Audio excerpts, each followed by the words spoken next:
Él ya es una persona que tiene tiempo en lo que es una persona muy importante de la investigación periodística. El lunes 4 vamos a continuar con periodismo de investigación de lo tradicional a lo digital con Daniel Llovera. Él es ex reportero de Cuarto Poder e integrante de Epicentro TV. Y el 5, que es el martes, a la misma hora, a las 6 de la tarde, tenemos el periodismo científico en América Latina en el contexto de la COVID-19, con dos invitadas internacionales. Una de ellas es Inés Guzmán y la otra es María Luisa Santillán. Inés desde Argentina y María Luisa desde México. Con ellos tendremos esta charla que va también, las tres charlas a las 6 de la tarde. Nos van a confirmar ahorita, hemos tenido un problemita con el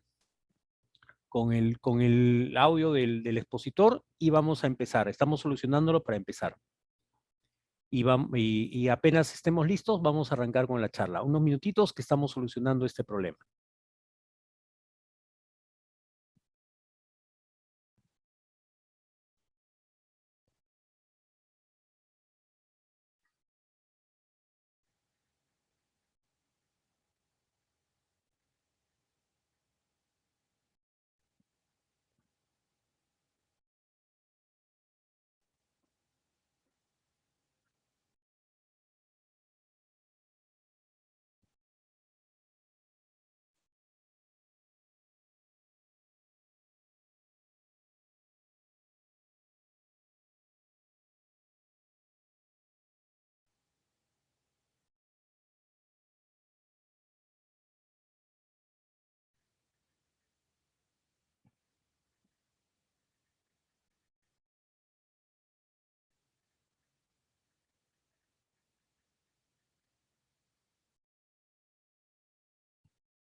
Ya.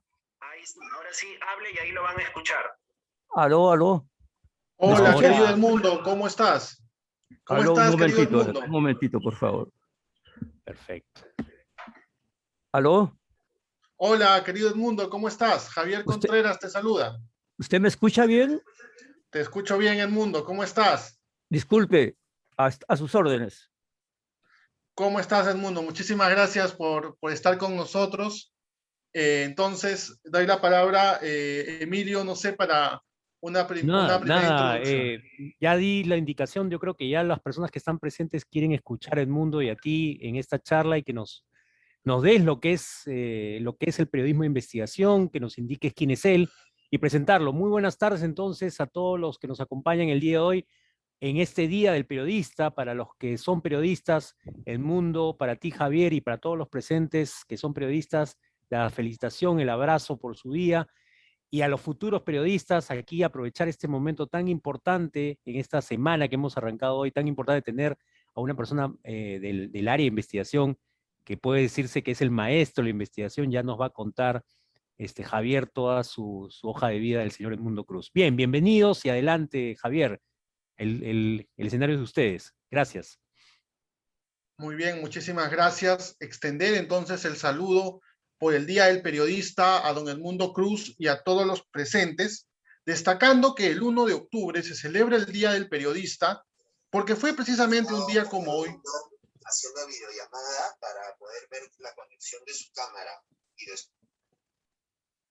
Porque fue precisamente un día como hoy, 1 de octubre, en 1790, que don Jaime Bauzate y Mesa funda el Diario de Lima, que es el primer diario, el primer periódico escrito en circular en toda América Latina.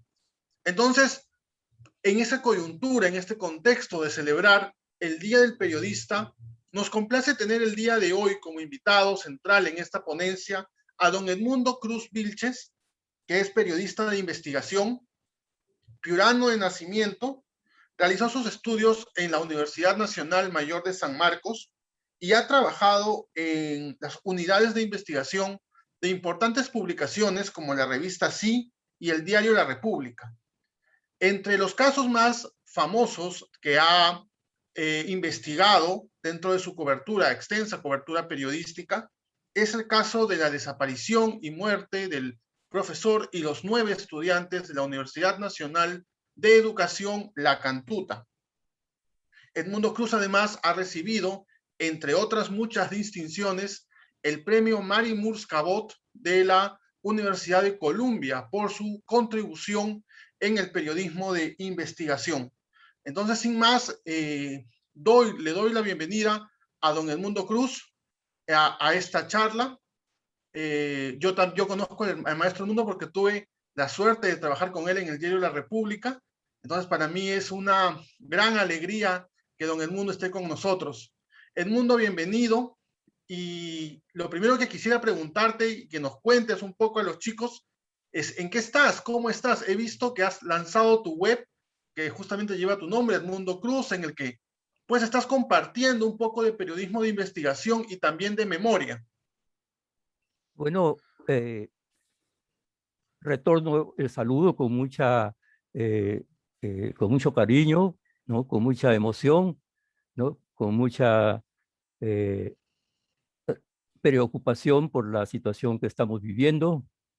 Eh, yo estoy, eh, si se quiere, formalmente jubilado, pero en la realidad uno no puede apartarse de esta actividad tan apasionante que es el periodismo, ¿no?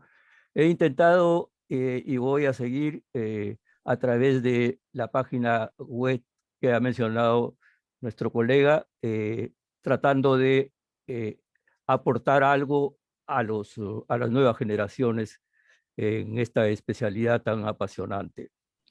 Bien, eh, me decían que una preocupación era en este tema de periodismo en tiempos de digitalización, eh, responder a la pregunta si este proceso de digitalización cambia los principios, las normas, ¿no? La doctrina del periodismo. Mi respuesta voy a precederla de un pequeño comentario sobre cómo se introducen las nuevas tecnologías aquí en nuestro país, ¿no? Seguramente algunos de ustedes ya en sus cursos han, pero vamos a refrescar algo, porque en algunos momentos he tenido oportunidad de alternar con algunos pioneros de ese proceso, ¿no? El punto de partida es el año 94, cuando se instala una primera cabina de internet en Miraflores, ¿no? En la red científica, ¿no? Y a partir de ese momento, bueno, se abre al servicio público, y el primer efecto es el inicio de la digitalización, de la introducción de esta nueva plataforma de internet en los diarios, ¿no? Son el diario La República y el diario El Comercio los primeros que abren una edición por internet de sus periódicos, ¿no? Y después, a lo largo de toda la década, siguen, y comienzos de este siglo, siguen todos los demás diarios, ¿no? Es interesante anotar el nombre de los blogs pioneros, ¿no? El Morsa, desde el tercer piso, y el Útero de Marita, ¿no? Que aparecen como medios lineales, ¿no? O sea, todavía no con toda la multiplicidad de plataformas que posibilita, que va abriendo el Internet, ¿no? En el proceso de desarrollo de estas nuevas tecnologías, ¿no? Un segundo paso importante es la la introducción de la tecnología digital acá en la telefonía, ¿no? Y el inicio de la construcción del cordón óptico, ¿no? El cordón óptico, como ustedes saben, el Internet es la plataforma que permite concentrar los distintos tipos de mensajes escritos, radiales, de imágenes, etcétera, etcétera, ¿no? Y la vía de transmisión es una fibra que se llama fibra óptica, ¿no? Que es un haz de luz, una rayo de luz, ¿no? Y que la gran novedad es que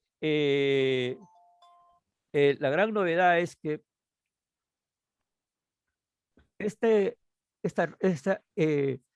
este haz de luz tiene una gran capacidad de transmisión, ¿no? Antes el hilo de transmisión era el cobre, que permitía un ida y vuelta y algunas veces más de los mensajes, ¿no? La fibra óptica permite transmitir 3000 mensajes al mismo tiempo, ¿no? Entonces, abre posibilidades inmensas, ¿no? Y se inicia el tendido, ¿no? La compañía peruana es entregada en concesión a una empresa privada. La empresa privada se compromete a atender el cordón en todo el país en en 20 años, ¿no? Todavía eso no se ha terminado, es necesario hacerlo, ¿no? Y bueno, los blogs se van convirtiendo poco a poco en la medida que también van llegando, aterrizando en el país las nuevas aplicaciones, van evolucionando y se van convirtiendo en medios, ¿no? Con mayores capacidades de transmisión ya de toda clase de mensajes, ¿no? De fotos y de toda clase de funciones, ¿no? De interacciones entre el medio y los usuarios, etcétera, ¿no? Entonces, así llegamos al 2010. El 2010 es un momento interesante, ¿no? ¿Por qué? Porque en el 2010 nacen o se desarrollan los primeros medios digitales, ¿no? O sea, ya medios, ya no simples blogs, ¿no? Sino medios que hacían reportajes, etcétera, etcétera, ¿no? Entonces, entonces, entonces, ¿por qué digo que es importante el 2010? El 2010 nace IDL Reporteros como medio virtual, medio digital. Nace también un medio impreso, Hildebrand en sus 13, y estos dos medios dan un paso importante al año siguiente. En el campo de la investigación publican las dos primeras investigaciones, tanto IDL como Hildebrand, sobre la interoceánica sur, ¿no? Bueno, y el momento clave es el 2013 y el 2014, porque estos medios ya empiezan a aplicar el periodismo de datos en las investigaciones, ¿no? Útero hace uso de esta nueva modalidad de investigar, ¿no?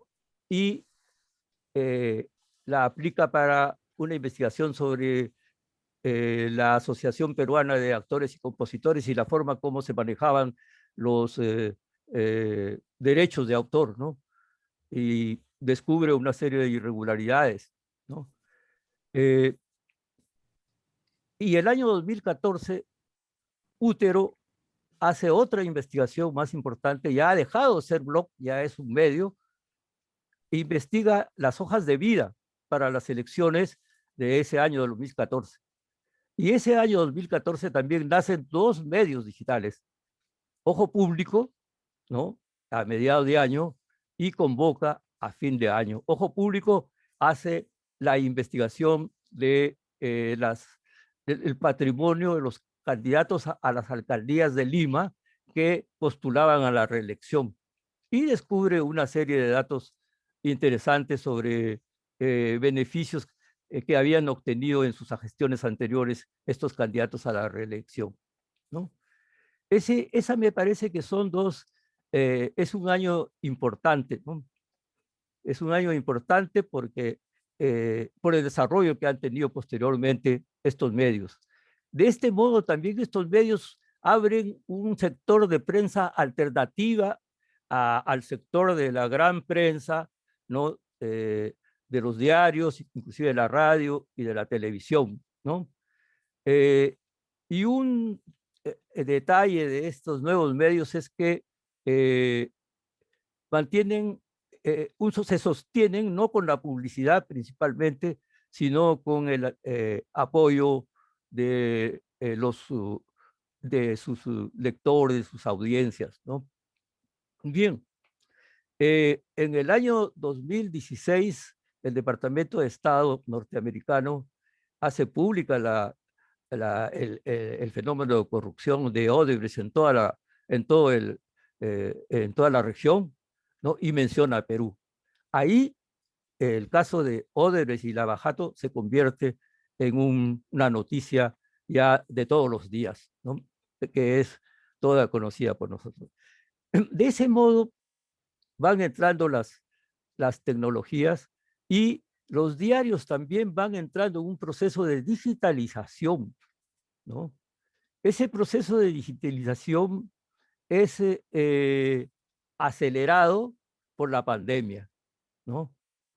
La pandemia, yo diría, en cierto modo, precipita la digitalización, ¿no? Tiene efectos en los distintos aspectos, ¿no? Las ventas de las ediciones impresas bajan y adquieren mayor demanda las versiones digitales de los diarios y también los medios digitales alternativos, ¿no? Se crea una nueva situación, también el efecto va en el campo económico, ¿no? Como toda la economía, como todo el país entra en una situación crítica, ¿no? Y se producen reducciones de personal, ¿no? Los diarios cierran corresponsalías, ¿no? Y esto aumenta un poco la distancia entre la Gran Lima y las regiones, que es un factor importante en la vida de nuestro país y en el sistema de comunicación, que me parece que se ha reflejado en los resultados de las últimas elecciones, ¿no? Las regiones no tienen medios, no hay ningún medio que emita desde las regiones, ¿no? Las emisiones a nivel nacional, ¿no? Tanto en la prensa escrita, en la radial, en la televisiva, parten de la Gran Lima. Las regiones eh, ven al mundo a través de la mirada de Lima. Las nuevas tecnologías un poco cambian esa situación, ¿no? Las nuevas tecnologías abren la posibilidad de que las regiones puedan tener un acceso al mundo ya directo, ¿no? Muy bien. Entonces, ya tenemos en el escenario eh, un periodismo de investigación desarrollado y puedo un poco responder a la pregunta, eh, este, ¿cómo es esto? ¿De qué manera cambia la prensa? Comenzaré por el lado de mi especialidad, ¿no? El periodismo de investigación. Hay varias modalidades de periodismo de investigación, ¿no? Ustedes saben, el periodismo de investigación es un género interpretativo, es un tipo de reportaje, ¿no? O sea, del género que responde a la pregunta de por qué, cuál es la causa y cuál es el efecto de un hecho. Es un género interpretativo, es un género, el género de los géneros, o sea, el reportaje contiene todo, contiene información, opinión, entrevista, etcétera, ¿no? Crónica, etcétera. Y entonces, eh, nosotros en el Perú habíamos desarrollado a esas alturas, en primer lugar, el periodismo de investigación clásico de la escuela norteamericana, ¿no? Que se desarrolla en la época de los 80, de los 90, cuando tenemos el fenómeno del terrorismo, ¿no? Los años de la violencia política, de la guerra interna, ¿no? La prensa, después de muchos vaivenes, de ir y venir, ¿no? Por distintas posiciones, fueron 15, 20 años, ¿no? Aterriza a fines de los 80 y comienzos de los 90 en una modalidad mucho más profesional, digamos, en primer lugar más independiente, independiente de los grupos subversivos, independiente del Estado, ¿no?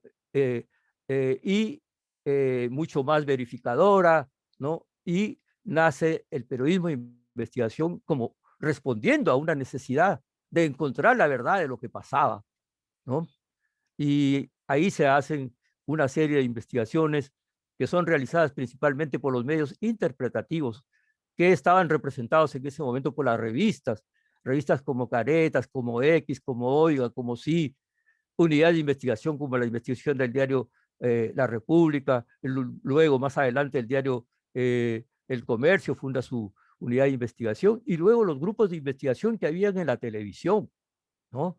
O sea, el periodismo responde en esa situación, ¿no? Eh, eh, juega un papel importante. Los principales juicios que se han ventilado sobre los hechos ocurridos en esa época han tenido como una fuente principal las informaciones periodísticas, ¿no?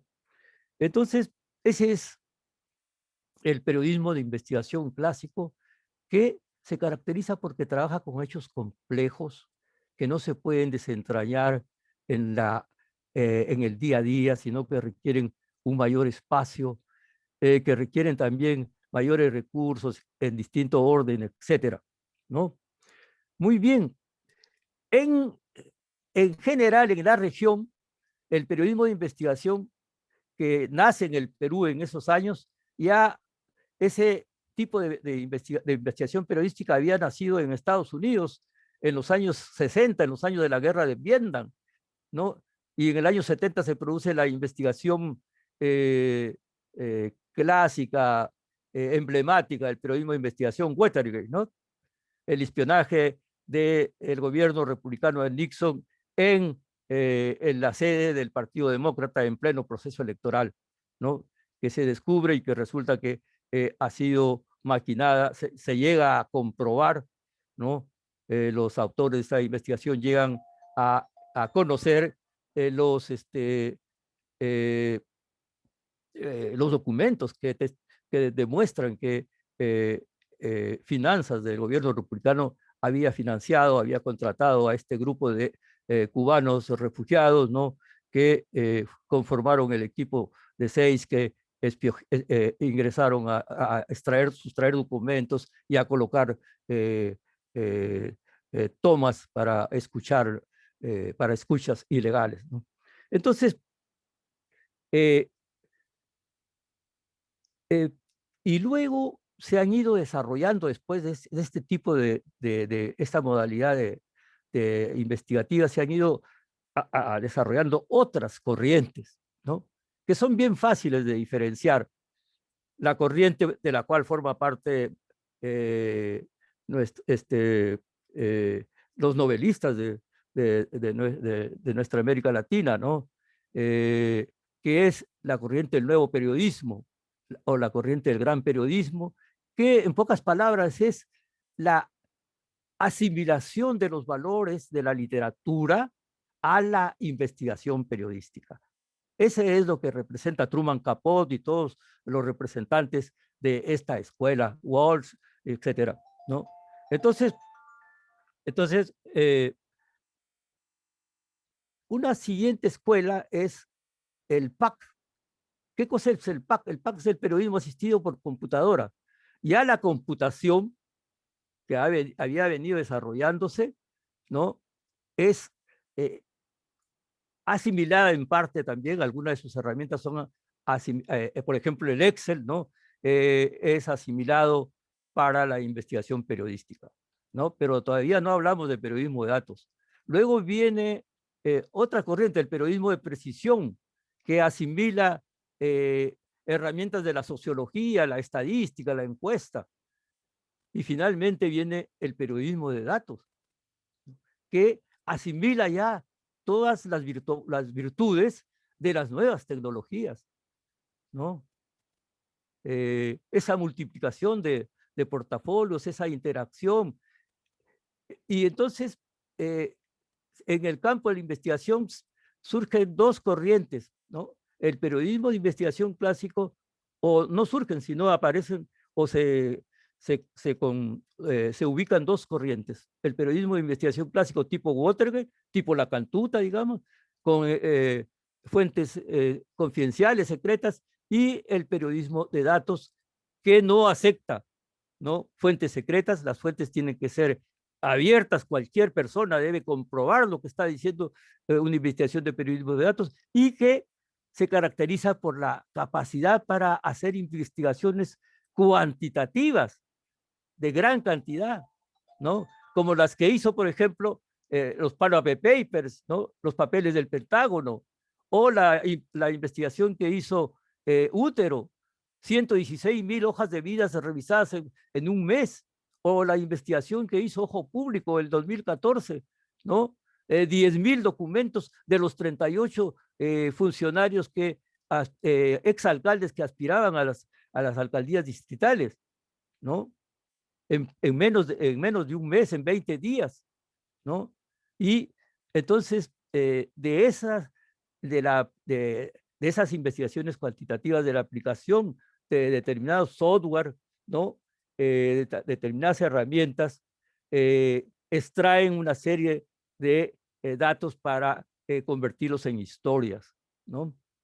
Entonces, ¿cuál es la diferencia entre periodismo de investigación clásico y periodismo de investigación de datos, ¿no? Investigación en periodismo de datos.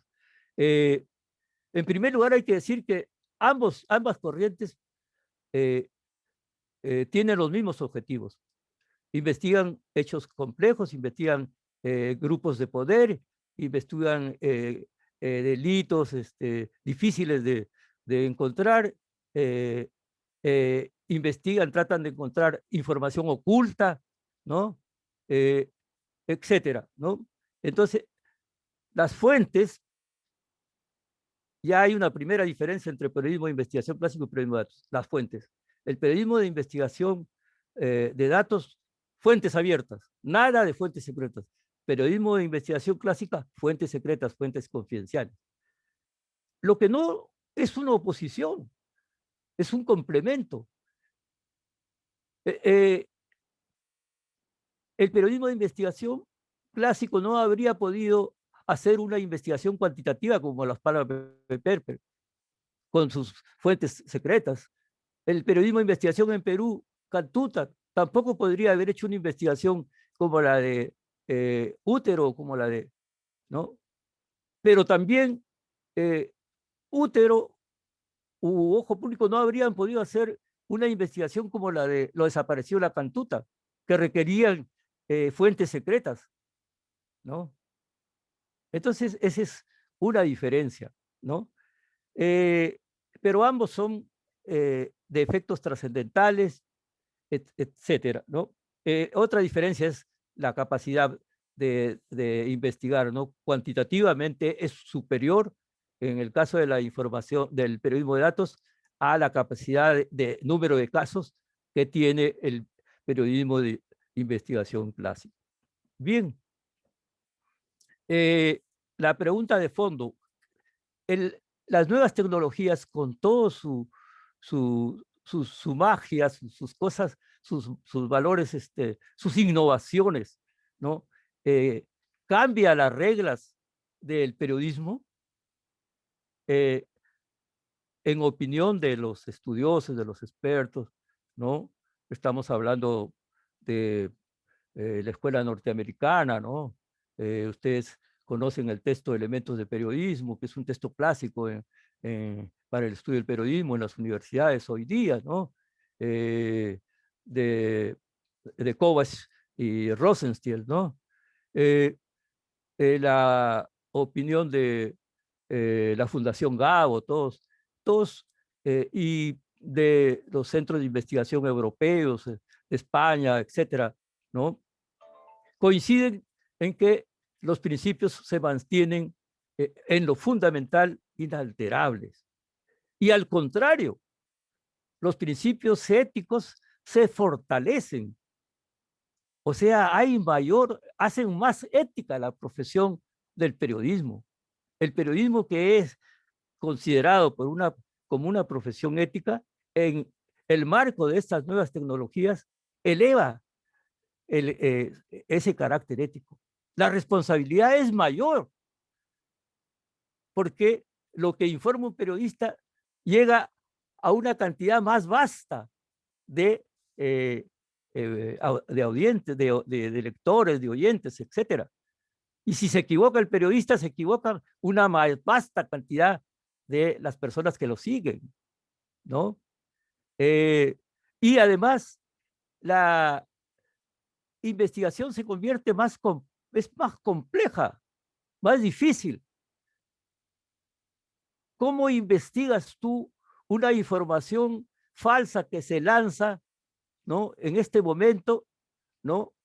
Y que corre a una velocidad de 300.000 kilómetros por segundo, que es la velocidad de la luz, y que es la velocidad a la de que corren por la fibra óptica las informaciones por Internet. ¿Cómo la desmientes tú? ¿Cómo desmientes al minuto, a la hora o al día siguiente una falsedad difundida a esa velocidad, ¿no? ¿Serás capaz de llegar a la misma cantidad, a los mismos que leyeron la información? Es imposible. Y de ahí nace esa realidad distinta, lo que se llama la posverdad, ¿no? Estamos ahí entonces frente a uno de los retos más importantes de las nuevas tecnologías, ¿no? Eso lo hemos visto nosotros acentuado en dos marcos, en dos contextos especiales, ¿no? El contexto de la pandemia y el contexto de las crisis políticas que estamos viviendo en Perú, ¿no? Entonces,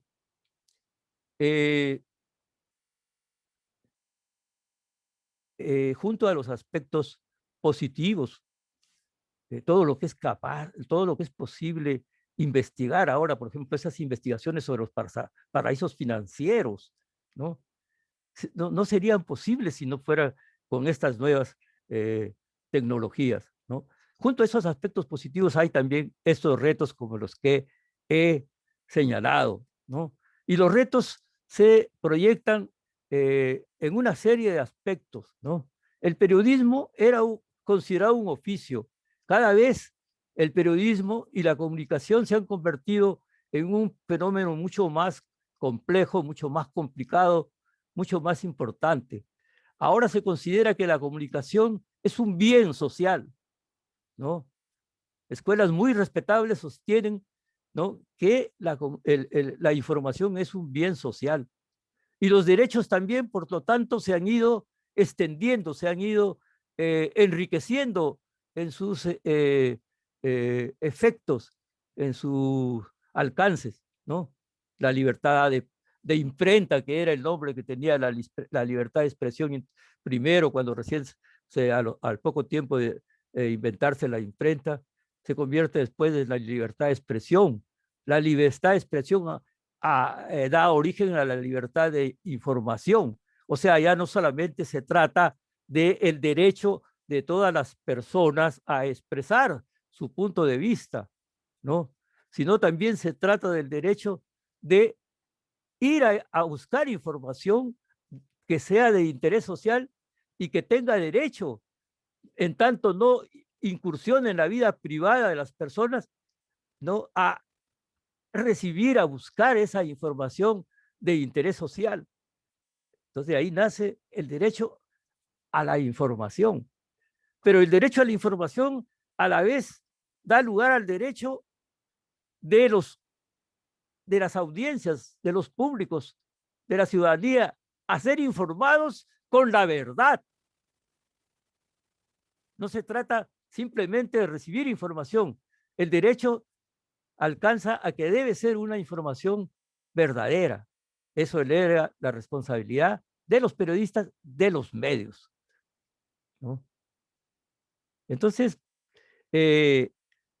esos son efectos eh, en el contexto de la pandemia. Precisamente hemos asistido a casos en los que se han transmitido informaciones falsas, ¿no? Todos recuerdan, al margen de qué medio se trata, ¿no? Hubieron informaciones como la relacionada con las vacunas, ¿no? La vacuna Sinopharm fue calificada por un periodista y por un especialista, un médico, como que no era, no tenía efectos, no tenía los efectos que se deben reconocer en una vacuna. Se dijo que era como inocularse agua destilada o como poner un poco de saliva, ¿no?, etcétera, ¿no? Todo eso ha sido desmentido posteriormente, ¿no?, por la más alta autoridad en materia de salud, ¿no?, la Organización Mundial de la Salud, ¿no?, y los efectos mismos de la vacuna, ¿no?, que se han comprobado. Entonces, y en las crisis políticas, para terminar, lo que yo quiero señalar es el tema de la polarización. Estamos viviendo una crisis política que se caracteriza por hemos vivido unas elecciones y la crisis que se ha debido a las elecciones sigue caracterizándose por un fenómeno de polarización, ¿no? Y la polarización también crea un contexto que compromete el comportamiento del periodista, ¿no? Obliga al periodista a actuar de una manera que no exacerbe esa polarización, ¿no? Surgen eh, eh, determinados criterios de orientación del trabajo periodístico, ¿no? Todo esto ha enriquecido, como dije al comienzo, el carácter ético de la profesión del periodista. El periodismo tiene como actores al periodista, a los hechos, ¿no? Sobre los que informa, y a los públicos a los que va dirigida la información que reconstruye el periodista. Y el periodista en esas relaciones entabla, en cada relación, enfrenta acciones que suponen o que le plantean el manejo de principios éticos. Cuando el periodista va hacia el hecho para reconstruir el hecho, se relaciona con los actores, se relaciona con los testigos, se relaciona con los informantes que no estuvieron pero que han recibido versiones rescatables, se relaciona con los actores, ¿no? Los actores que están en el entorno, y el entorno es muy vasto. En el entorno está el Estado. La relación del periodista con el Estado le obliga a manejarse guiado por el principio de la independencia, ¿no? Por el principio de la libertad de expresión, por el principio o el derecho de acceso a la información pública. Los contextos le obligan a enfrentarse con los grupos de poder, ¿no? En los contextos le obliga a actuar bajo la influencia de las coyunturas políticas, económicas, sociales, culturales. Los prejuicios pueden influir en la reconstrucción de un hecho o en una misión periodística. Para sin ir muy lejos, el fenómeno de la migración venezolana, ¿no? Generó una serie de problemas y generó informaciones falsas. Hubo una información, ¿no?, como aquella que decía que venezolanos estaban secuestrando niños, que fue objeto durante varios días, incluso de primeras planas. Felizmente, un medio alternativo, Útero, ¿no?, siguió y reconstruyó en su origen esa información y demostró que había tenido como punto de partida una información falsa. Entonces, se mueven los principios. Entonces, el periodista, frente a eso, también tiene que blindarse con principios éticos, ¿no? Entonces, ante el público, el periodista no solamente tiene que cuidar de darle información veraz, ¿no? Tiene que cuidarse de respetar la privacidad, de respetar el buen nombre, ¿no? Tiene que armarse de el principio de la responsabilidad. Entonces, nuestra profesión ahora es mucho más, más complicada, más rica en este aspecto. Lo que origina algunas expresiones de periodistas connotados que a veces nos parecen un poco literarias y no reales, como por ejemplo Kapuściński, ¿no?, el gran periodista polaco, que dice, ¿no?, para ser periodista se tiene que ser honesto, ¿no? O como el uruguayo Suárez, que dice, ¿el periodismo es ético o no es periodismo? O como el colombiano, como García Márquez, ¿no?, que dijo, la ética es al periodismo lo que el zumbido es al moscardón, o sea, que lo acompaña siempre, donde vaya. Entonces, esa es mi respuesta. Los principios se mantienen, ¿no? Así es, querido Edmundo, de verdad que ha sido, al menos para mí, como volver a los tiempos de la República, en los que te teníamos tan cerca, en los que podíamos siempre escucharte, y me he quedado, de verdad, escuchándote, recordando aquellos buenos años, al menos que para mí fueron hermosos. Gracias, y qué interesante ver cómo nos has permitido recapitular esto que al final siempre es periodismo, ¿no? Investigación, de datos, de precisión, o como la escuela antigua, la escuela americana, ¿no? Pero al final siempre termina siendo el periodismo que tiene que ser ejercido con ética, con responsabilidad social. Tenemos, Edmundo, 4 preguntas de nuestro público que nuestro coordinador Germán Montalbán te va a hacer. Germán, no sé si una por una se las vas haciendo para que Edmundo pueda irles respondiendo, por favor. Sí, sí, claro que sí. Buenas noches, Edmundo. Buenas Mucho noches. gusto tenerlo aquí. Les voy a hacer algunas preguntas que el público, los asistentes están haciendo y quisieran conocer. La primera es, bueno, no tenemos el nombre aquí de la persona que hace la pregunta, pero nos dice, ¿cuál ha sido la mejor experiencia en toda su carrera con el periodismo de investigación? Si quiere, le voy haciendo las otras o usted va contestando como usted quiera. Bueno, puedo. La investigación, bueno, la investigación que más trascendencia ha tenido es la investigación del caso La Cantuta, ¿no? Y lo que yo puedo decir sobre el caso, sobre la investigación de este caso, es muy concreto. Todos dicen, los periodistas que descubrieron las tumbas clandestinas, ¿no? Las fosas clandestinas del profesor y los 9 estudiantes, ¿no? Son unos héroes. Esa investigación fue el resultado del aporte de muchos sectores sociales. Esto me lo digo porque permite comprender que el periodismo es una acción más amplia. Buscar la verdad no está en determinadas personas.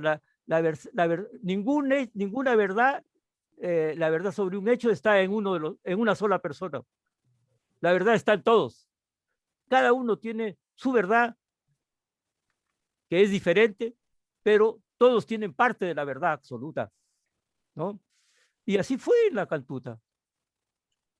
¿Quiénes dieron, a ver, en orden, digamos así, para no demorar mucho? El grupo Comaca, un grupo de oficiales superiores del ejército que tenían un grupo clandestino que operó desde mediados de los 80 hasta fines de los 2000, ¿no? Y que se caracterizaban porque usaban varios nombres, Comaca, León Dormido, Mariscal Cáceres, etcétera, ¿no? Y que dieron información, mandaban información a periodistas o a medios, o la hacían llegar a los congresistas, como el caso de La Cantuta. El primer dato importante y el más completo dato sobre la desaparición de los estudiantes de La Cantuta y que habían sido eliminados la dio un grupo secreto del ejército, ¿no? Llamado Comaca, comandos, que quería decir capital, coronel, los 3 grados, capitanes, comandantes y coroneles, ¿no? Entonces, luego, la siguiente dato lo dio, y el más importante también, lo dio un modesto hombre reciclador que a los 17 años, en contra de la ley, fue apresado y encerrado en el Frontón y después en Urigancho, que murió hace 2 años, ¿no? Justo Arizapana, que trabajaba como reciclador en los basurales de Cieneguía y que tuvo la flema para, en una madrugada, cuando esperaba a la persona que le compraba sus cartones, sus plásticos, sus fierros, vio entrar a unos encapuchados y se guardó ese dato y lo dio a conocer a un congresista y ese congresista lo dio a los periodistas. Y así tenemos, ¿no? Los familiares. Si los familiares no mantienen, la Cantuta no era noticia. Durante 8 meses nadie hablaba de La Cantuta. Después de la información de Comaca, habla habla, se convierte en una noticia. ¿Y quién lee en el Congreso, en el Congreso con una mayoría oficialista de 50 sobre un total de 80, un parlamentario de la oposición se las ingenia para hacer que se acepte leer una información que estaba firmada por un seudónimo, Comaco era un seudónimo, ¿cómo iba a considerarse serio? Pero él, argumentando la coherencia de la información, ¿no?, logró que se leyera y que se formara una comisión investigadora con la mayoría, con un presidente de la minoría para asegurar. Y esa investigación, señores, y la investigación, se abrió la investigación parlamentaria y luego se abre, termina la parlamentaria y comienza la investigación periodística abierta a raíz del descubrimiento de las fosas de Cieneguía y después de las fosas de Ramiro Prealé. Esas investigaciones no habrían sido posibles si no hubiera habido el contexto en el que el Perú estaba en la vitrina, era un elefante en vitrina, ¿no?, al cual toda la comunidad internacional le exigía determinadas medidas para poder aceptarlo, ¿no? Y cuando se produce un mitin de tanques, no un mitin de construcción civil, no un mitin de estudiantil, un mitin de tanques, así como suena, de T-55, que se concentran 50 en el RIMAC y 8 salen a dar vueltas 2 días para presionar a esa comisión parlamentaria investigadora para que no investigue, para que no llame a los altos jefes militares y a jefes de inteligencia, se produjo eso porque el presidente de Estados Unidos y el secretario de Estado llamaron al propio presidente y le dijeron: señor, si el Congreso no tiene derecho a investigar, no hay más negociación sobre incorporar a Perú en la OEA, y no hay mayor negociación para que se reinserte en la comunidad financiera internacional, porque después del golpe de abril y después de la política de Alan García, Perú había sido considerado como un país que no tenía crédito para recibir préstamos, ¿no? Y de hecho no los recibía. Entonces, así podría yo señalar una serie de aspectos. Se podría señalar al médico legista de la más importante autoridad que ayudó secretamente a los periodistas a identificar los restos que entregó el reciclador al congresista Cáceres, ¿no? Y así hay el policía, el jefe Ladirincre, que una tarde, una mañana encontró al señor Montesinos en su oficina y le dijo: bueno, usted se pone bajo mis órdenes para esta investigación y usted va a ser nombrado agregado, ¿no?, y va a ser ascendido. Y ese policía no aceptó, y al 1 de enero del año siguiente, por supuesto, fue pasado al retiro. Lamentablemente murió.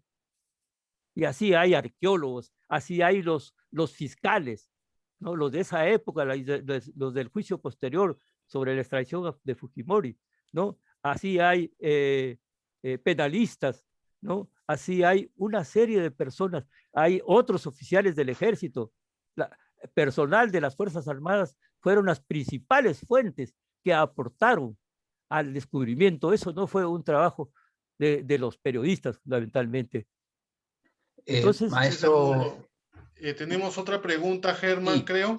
Exacto, tenemos en realidad varias preguntas y no quiero dejar de leer ninguna. Acá hay una que me parece que el planteamiento de repente no está muy claro. Si esa persona puede plantear mejor su pregunta, es: ¿considera usted que es una nueva forma de hacer periodismo o es un nuevo género? No especifica, creo, muy bien a qué se refiere. De repente ahí nos puede especificar la persona que le ha escrito. Hay otra pregunta que está más claramente planteada, es: maestro Edmundo, una pregunta: ¿cómo podríamos asegurar que las comunidades locales estén informadas si la mayoría de esas personas no tienen acceso al periodismo digital? Ya, correcto. Sobre la primera pregunta, yo creo que el periodismo, que era considerado un oficio, está a camino a convertirse en una disciplina como cualquiera de las otras. Ha desarrollado una doctrina, porque cada principio del periodismo, libertad de expresión, libertad de información, acceso a la información, protección de datos, etcétera, etcétera, está fundamentada en principios filosóficos, ¿no? Está fundamentada en casos, ¿no? Concretos, ¿no? En necesidades, ¿no? Está sustentada luego en principios éticos, ¿no? Ya. En segundo lugar, el periodismo tiene normas técnicas, ¿no? Tú no puedes dar a conocer una información con una sola versión. Eso es una norma, ¿no? Y así hay en cada etapa del trabajo de reconstrucción. Tú no puedes entrar a informar sobre un hecho de la vida privada de las personas, ¿no? Eh, eh, Así podría enumerar una serie de normas. ¿Ya? Ujú. Entonces, y luego está la experiencia, ¿no? La jurisprudencia, ¿no? Los hechos que van dejando una serie de lecciones, ¿no?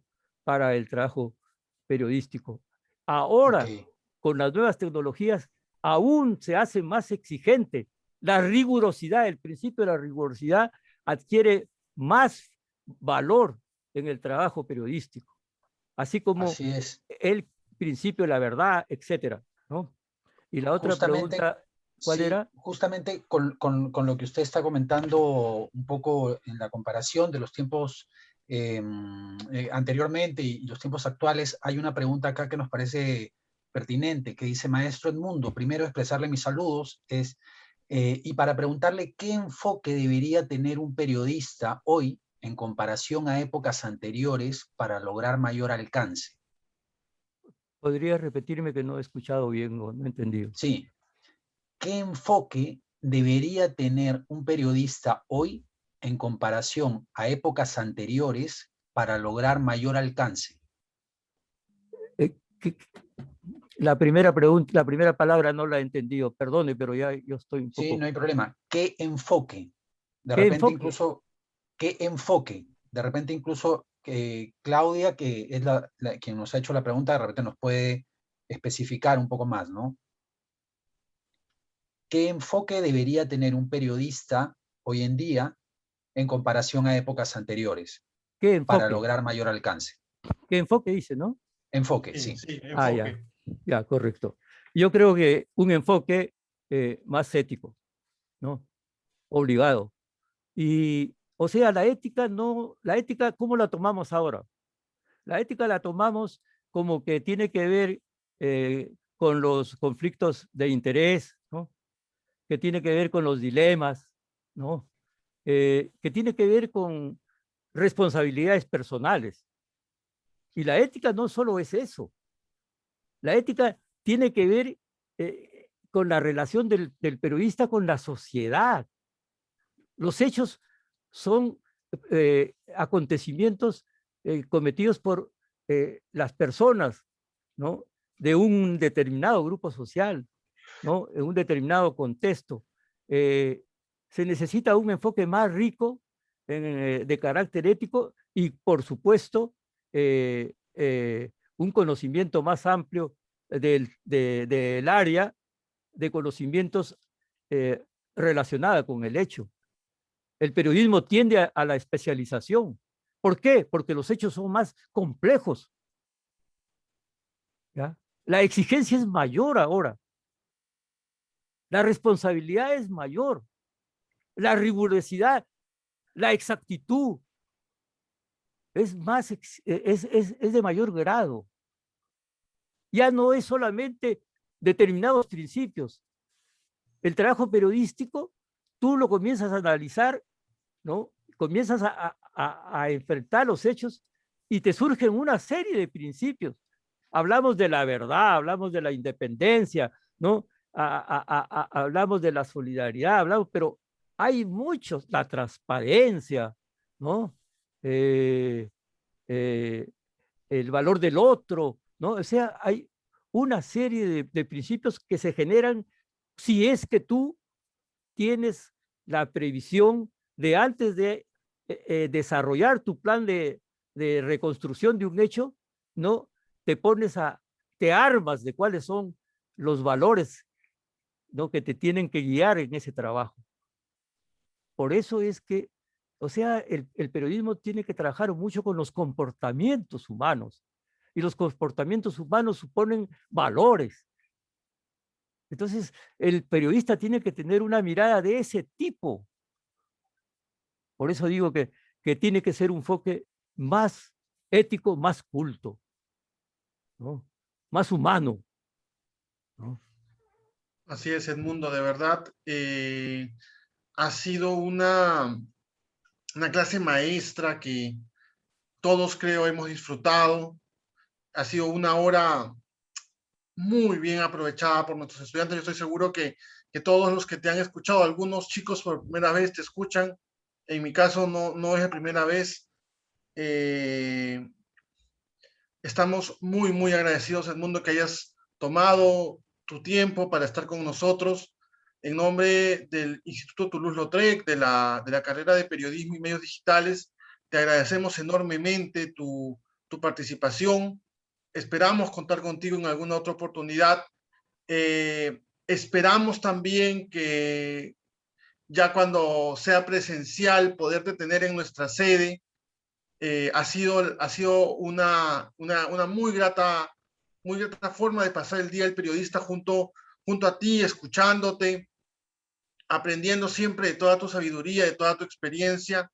Te mandamos un abrazo y estas palmas virtuales para reconocer tu talento y tu ayuda. Muchísimas gracias y no sé si tienes unas palabras finales para nuestros muchachos. Para mí ha sido muy grato, muy emocionante estar con ustedes. Lo tomo como un compromiso y con la fe y la esperanza que tengo en que los jóvenes que nos han escuchado, y no solamente los jóvenes, sino los, los mayores, la gente madura, que está en este trabajo va a ser mejor periodista que nosotros, los viejos que bregamos en otro contexto no tan complicado, tan rico como el de ahora. Muchísimas gracias, Edmundo. Yo no quisiera terminar sin extender a todas las personas que están participando de este webinar a que también estén el lunes 4 de octubre, en el que tendremos a, una persona que también fue discípula de Edmundo, que es Daniel Llovera, periodista de investigación, que nos va a hablar sobre la transición del periodismo tradicional al digital, el lunes 4 de octubre a las 6 de la tarde, y el martes 5 de octubre hablaremos de un tema muy importante que es el periodismo científico en América Latina en el contexto de la COVID-19, para lo cual tendremos a Inés Guzmán, que es una periodista de la agencia Reuters, que tiene más de 16 años de experiencia cubriendo justamente todos estos temas periodísticos, y a María Luisa Santillán, que tiene 20 años enfocada en temas científicos. Germán, creo que tú nos vas a dar unas últimas palabras antes de poder despedir al maestro Edmundo. Sí, bueno, primero que nada, agradecerle nuevamente a nombre de Toulouse-Lautrec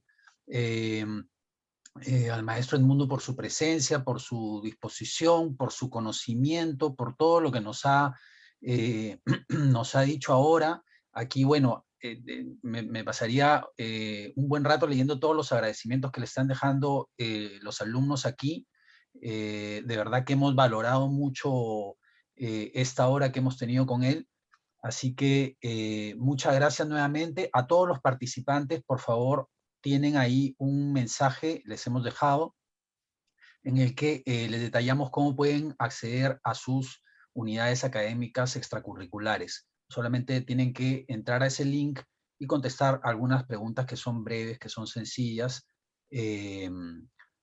para poder acceder a estas unidades académicas. Y como ya les dijo el profesor Javier, la Semana del Periodismo en Toulouse recién ha empezado de excelente manera, y tenemos otras charlas para la próxima semana para las cuales están totalmente invitados.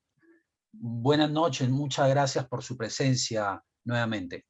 Muchas gracias. Un Gracias. gran abrazo, Edmundo, cuídate. Igual, Bodo, muchas gracias. Muchas gracias a todos.